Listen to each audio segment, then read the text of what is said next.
बच्चे के साथ होती है। वो निकोल से कहता है कि जो नेकलेस मैंने तुम्हें दिया था वो कहाँ पर है। निकोल उसकी बात का कोई जवाब नहीं देती। दरअसल वो नेकलेस अब घर पर नहीं है और ना ही निकोल उसे बताती है कि वो नेकलेस कहाँ पर है।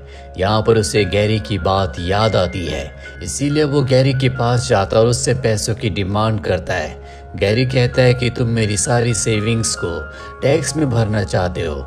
विक्टर कहता है कि नहीं, मैं टैक्स में नहीं भरना चाहता, बल्कि मैं उन पैसों से और भी प्रॉपर्टी खरीदना चाहता हूँ।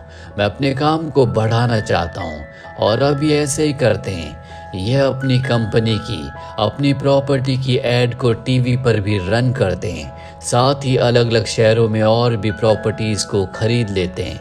इन्होंने अपना सारा पैसा बिजनेस में लगा दिया है। इनके पास एक भी पैसा नहीं बचता और इन दोनों को पूरा विश्वास है कि इनके नए प्रोजेक्ट से इन्हें बहुत फायदा होगा।